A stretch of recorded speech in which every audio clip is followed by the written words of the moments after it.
Hello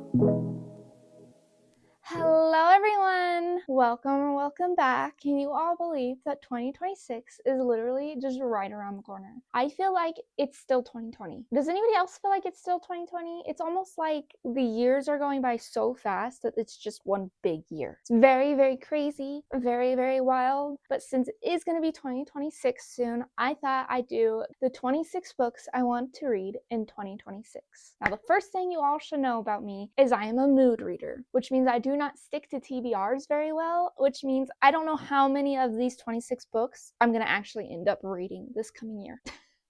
Hopefully a few of them though. Let's get started, shall we? Let's start with the first category. I split these up in categories, by the way.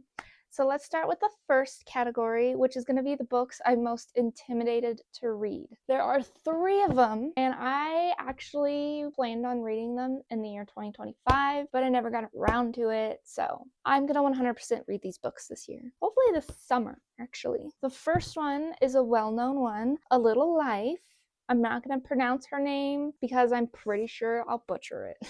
But I feel like everybody should kind of know what this book is, what it entails. A Little Life follows 4 college classmates, broken adrift and buoyed only by their friendship and ambition, as they move to New York in search of fame and fortune. While their relationships, which are tangled by addiction, success, and pride, deepen over the decades. The men are held together by their devotion to the brilliant Jude, a man scarred by an unspeakable childhood trauma. A hymn to brotherly bonds and a masterful depiction of love in the 21st century. The novel is about families we are born into and those that we make for ourselves. Sounds so good. But this, I think I'm most intimidated to read this, mainly because it's something out of my comfort zone, something I never gravitate towards, but I want to read it, mainly because I just want to know what it's about. Everybody who I watch reading this ends up crying, and I'm just like, is it that sad? So we'll see if I cry reading this. The next book I'm pretty intimidated to read is Beneath a Scarlet Sky by Mark Sullivan. I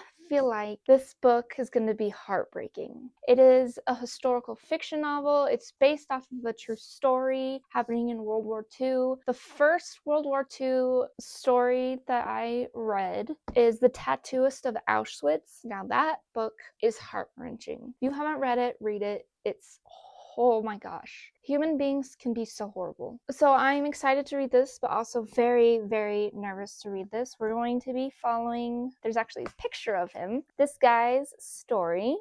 His name is, I think, Pino. That's how you pronounce it, right?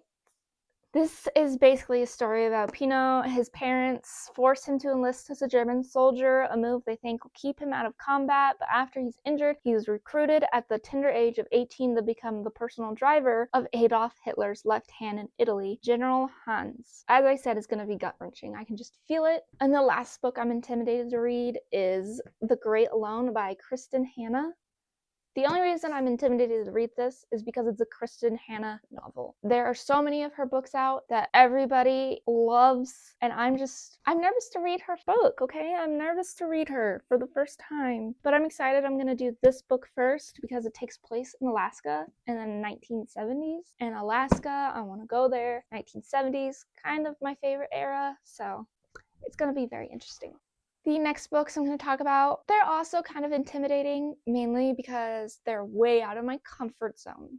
These books, I am a fiction reader. I am not a non-fiction reader, but these are non-fiction books. These are biographies, but I was actually supposed to read them this year and I never did. So we're going to read them in 2026. You guys are going to hold me to that. The first biography is Wilde by Cheryl Strayed.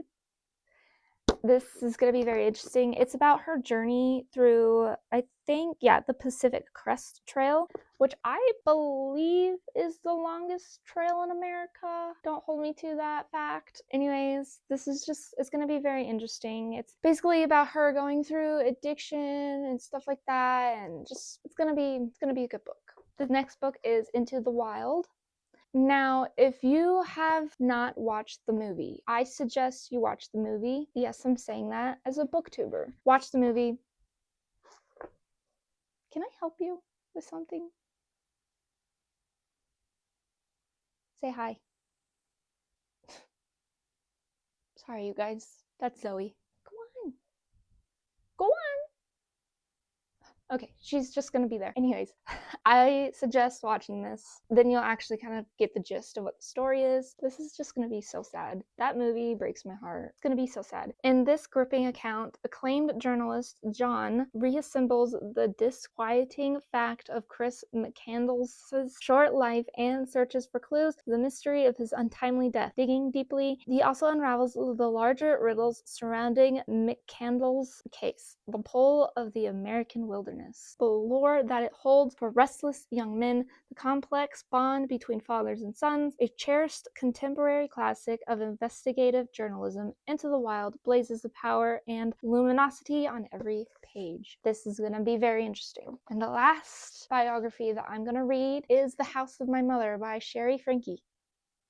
Now, if you don't know about this story, I suggest you watch the documentary. It is horrifying what parents will do to their children for fame. Horrifying.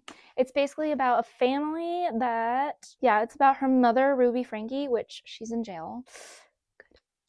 This book is from the eldest child, Shari Frankie, the shocking true story behind the viral 8 Passengers YouTube vlog, and the hidden abuse she suffered at the hands of her mother, and how, in the face of unimaginable pain, she found freedom and healing. This is going to be interesting.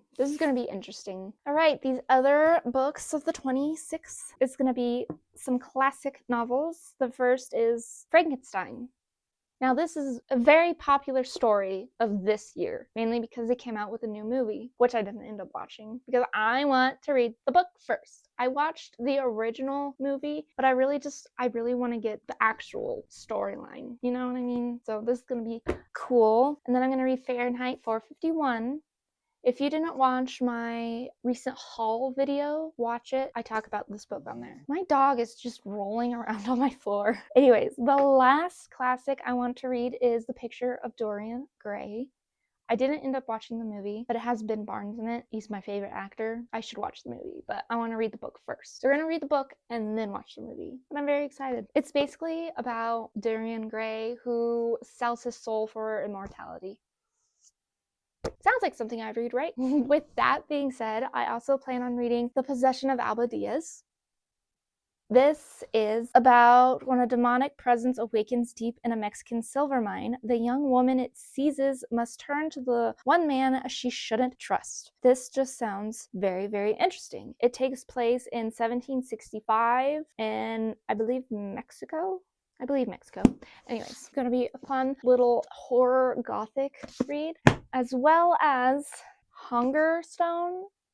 Now, this is a gothic vampire book, and you all know me in my vampire books. I love vampire books. I'm very excited to read this. Very excited. It's a rich and daring reimagining that brings the beating heart of Carmilla to life again. Hungerstone is a delicious tribute to the inherent horrors of womanhood and the desperate and exquisite vulgarity of desire. This is just going to be a cool book to read. Just saying. The last horror is, believe it or not, an author I've never read. I own 6 of his books. I've never read him, but I'm excited to. It's Stephen King. Misery is the book that I want to read of 2026. I watched the movie with Kathy Bates. Oh my gosh. I'm excited to read it, you guys. I'm so excited to read this.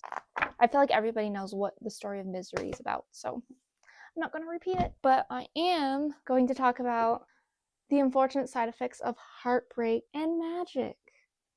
First of all, cover is adorable. This is a practical magic in Gilmore Girls novel. Literally those two combined. Who doesn't want that? Who doesn't want that? Practical magic and Gilmore Girls, 2 of my favorite things, into a book. I'm so excited to read this. Oh! Talking at Night is also going to be a very exciting book. It tells the story of sudden connections, missed opportunities, the many loves we have over a lifetime, and the one that keeps us coming back again and again for more. This is going to be such a heartfelt book. And then Emily Henry's book, Happy Place.